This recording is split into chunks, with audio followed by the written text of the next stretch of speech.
Now listen, I'm a 62-year-old African-American woman, hardly who you would expect to see on the side of a mountain picking coffee. Before leaving Colombia's beautiful coffee region, there was one thing I absolutely had to do: visit an authentic coffee farm. Because honestly, you cannot come all the way to Colombia's coffee region and not have that experience. Now, technically, this was not my first coffee farm experience. Last year, I went to Starbucks' coffee farm in Costa Rica. It's the only one that they have in the world, and it was beautiful, educational, and very well done. But let's just say that this Colombia experience was a little less burning and a whole lot more jungle and real life coffee picking. And unlike Costa Rica, where I admired the coffee from a respectful distance, Colombia handed me a basket and said, "You're a worker now, girl." And honestly, knowing me, that's probably exactly why I did that. Because sometimes you have to step outside of what feels familiar just to remember there is more life waiting for you on the other side of comfort. So they dressed me up in the traditional coffee outfit, the sombrero, not this one, the poncho, and a basket tied around my waist. I looked at myself and I thought, well, this escalated real quick. One minute I was a 60 plus soul traveler exploring Colombia, and the next minute, apparently, I was an employee on a coffee farm. Then we walked into what I can only describe as a cross between a mountain forest and a jungle, I guess. And the mission seemed real simple. I had one job: pick coffee. But what nobody told me was that coffee is an art. Coffee picking is an art and a skill that yours truly apparently didn't have.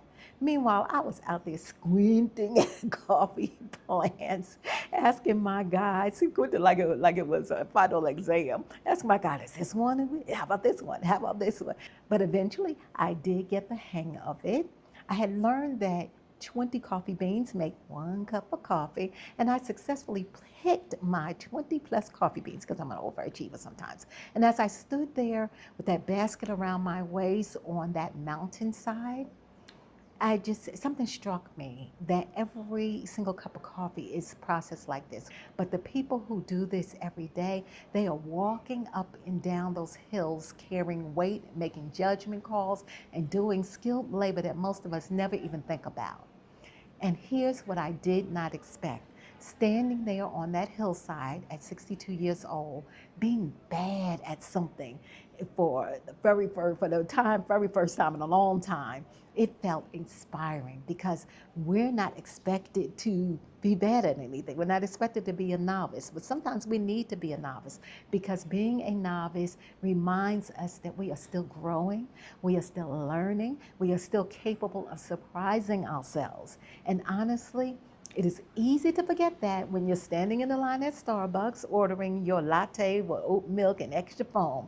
It's easy to forget the hands, the hills, the knowledge, the labor, and everything that it takes to bring anything to us, right? So today I just happen to gain a new respect and understanding for Colombian coffee and Colombian coffee pickers. Now, here's what I'm sure. I'm pretty sure that they will not be calling me for harvest time to pick anything at all. But I can now add coffee picker to my growing list of experiences. So I guess I'm a consultant, I'm a trainer, I'm a traveler, I'm a grandmother, I'm a storyteller, and apparently I am now officially an agricultural worker. Colombia never ceases to amaze me. It keeps stretching me and it keeps reminding me to stay open.